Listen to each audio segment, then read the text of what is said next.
जोरे जोरे कैसिया सम्हारूं जे दुलरे तो दुल्हा। जोरे जोरे कैसिया सम्हारूं जे दुलरे दुल्हा। पाटुका से झाकल होनी नारजी।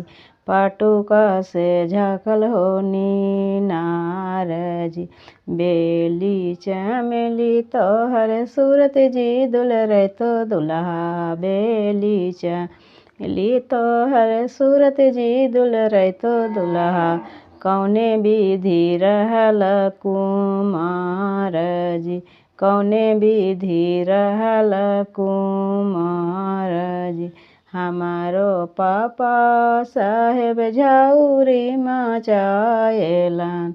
हमारो पापा साहेब झाऊरी मचाएलन। तिलक बिनु रहनु कुमार जी। तिलक बिनु रहनु कुमार जी।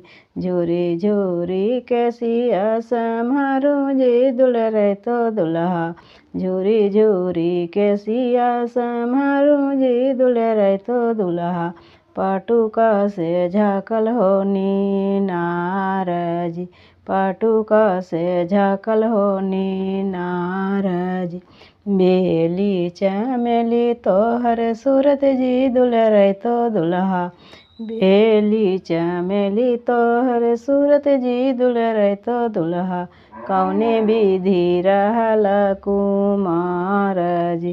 कौने विधि रहल कुमार जी। हमारो चाचा साहेब झाऊरी मचाएलन। हमारो चाचा साहेब झाऊरी मचाएलन।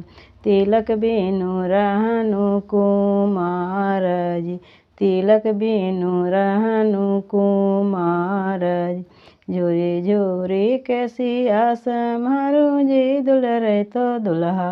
पाटुका से झाकल होनी नारजी। पाटुका से झाकल होनी नारजी। बेली चमेली तोहर सूरत जी दुलरे तो दुल्हा। बेली चमेली तोहर सूरत जी दुलरे तो दुल्हा। कौने विधि रहल कुमार जी। कौने विधि रहल कुमार जी। हमारो जीजा साहेब झाऊरी मचाएलन। हमारो भैया साहेब झाऊरी मचाएलन। तिलक बिनु रहनु कुमार जी। तिलक बिनु रहनु कुमार जी। मेरा वीडियो अच्छा लगा तो चैनल को ज़रूर से ज़रूर सब्सक्राइब कीजिए।